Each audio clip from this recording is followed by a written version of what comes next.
ఎలా ఉన్నారు? అందరూ బాగున్నారా? ఈరోజు మనం పొటాటో ఫ్రై ఎలా తయారు చేసుకోవాలో చూద్దాం. దానికోసం నేను 1/2 కిలో పొటాటోస్ తీసుకున్నాను. అవి ఇలా కట్ చేసి పెట్టుకున్నాను. అన్నీ ఒకే సైజులో కట్ చేసుకోండి. అప్పుడు ఫ్రై అయ్యేటప్పుడు ఏంటంటే అన్నీ ఈవెన్గా కుక్ అవుతాయి. పొటాటోస్ కట్ చేసుకొని వాటిలో బాగా వాష్ చేసుకోండి. వాష్ చేసుకొని ఇలా ఉప్పు వేసిన వాటర్లో వేసి పెట్టుకున్నాను. ఉప్పు వేసుకున్న వాటర్లో వేసి పెట్టుకోవడం వల్ల అవి కలర్ చేంజ్ అవ్వకుండా ఉంటాయండి. మీరు ఎంతసేపు అయితే ఇలా పెట్టుకుంటారో అంత క్రిస్పీగా వస్తాయండి. ఇవి మీరు ఇప్పుడు చేసుకోలేదు, కొంచెం టైం పడుతుంది అనుకుంటే వీటిని ఇలాగ మీరు ఫ్రిడ్జ్లో అయినా పెట్టేసుకోవచ్చు. పొటాటోస్ వాటర్ ఇలా క్లియర్గా తెలుస్తుంది కదా, ఇలా వచ్చేంత వరకు వాష్ చేసి పెట్టుకోండి. నేను ఒక 1/2 అవర్ పెట్టేసుకున్నాను. దీంట్లో వాటర్ అన్నీ తీసేసుకున్నాము. ఇప్పుడు మనం ప్రాసెస్ స్టార్ట్ చేద్దాం. స్టవ్ ఆన్ చేసుకొని కడాయి పెట్టుకున్నాను. మందంగా ఉండే కడాయి తీసుకోండి, అలాగైతేనే అడుగంటకుండా వస్తుంది. కొంచెం ఆయిల్ వేసుకుందాం. ఇప్పుడు దీంట్లో కొంచెం ఆవాలు, కొంచెం జీలకర్ర వేసుకుందాం. ఫ్రై అయ్యాయి కదా, ఒక ఎండుమిర్చి కట్ చేసి వేసుకుంటున్నాను. దాంతోపాటు వెల్లుల్లి రెబ్బలు 4-5 చిత్తగొట్టు వేసుకుంటున్నాను. ఇప్పుడు దీంట్లో పొటాటోస్ వేసుకుందాం.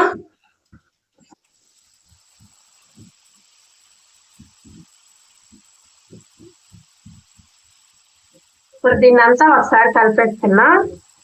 మంటని మీడియం టు హై ఫ్లేమ్లో మార్చుకుంటూ కలుపుకోండి.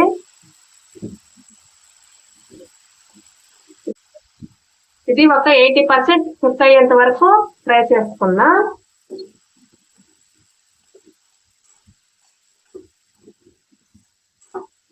లావుగా కట్ చేసుకుంటే ఏంటంటే వేగడానికి టైం పడుతుందండి. కొంచెం చిన్నగా కట్ చేసుకోండి.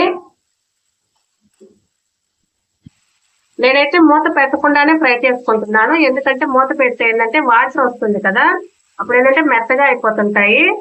మూత పెట్టకుండా ఫ్రై చేసుకుంటే క్రిస్పీగా వస్తాయండి.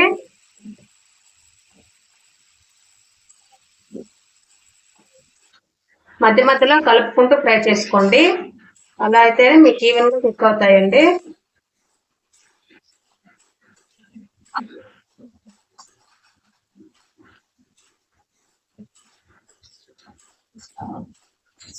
చూడండి, చక్కగా ఫ్రై అయిపోయింది. ఒకటి కట్ చేసి చూపిస్తాను.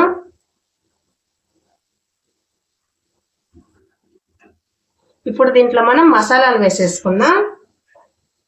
కొంచెం పసుపు, 1 టేబుల్ స్పూన్ కారం, మీరు కారం తినగలిగినంత వేసుకోండి.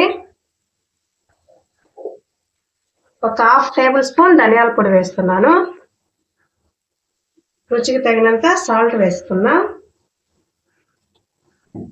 ఇదంతా కలిపేసుకున్నా. దీన్ని మీడియం ఫ్లేమ్లో పెట్టేసుకొని ఒక 5 నిమిషాల పాటు కలుపుకుంటూ ఉండండి. బాగా క్రిస్పీగా వస్తాయండి. చూడండి, పొడి పొడిగా ఎంత మంచిగా ఉన్నాయో.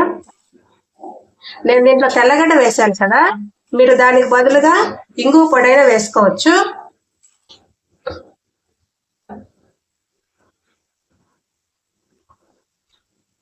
అంతే అండి, పొటాటో ఫ్రై రెడీ అయిపోయింది. మనం స్టవ్ ఆపేసుకున్నాం. ఎంతో టేస్టీగా ఉండే పొటాటో ఫ్రై అండి. ఇది రసం, పెరుగన్నం, సాంబారు, పప్పుచారు అన్నింటిలోకి చాలా బాగుంటుంది. మీరు ఖచ్చితంగా ట్రై చేయండి. బ్యాచిలర్స్ అయితే చాలా ఈజీగా చేసుకోవచ్చండి దీన్ని. మీరు ఖచ్చితంగా ట్రై చేయండి. టేస్ట్ ఎలా ఉందో మా కామెంట్ బాక్స్లో తెలియచేయండి. ఇలాంటి మరిన్ని వీడియోల కోసం మా ఛానల్ని సబ్స్క్రైబ్ చేసుకోండి. Thank you.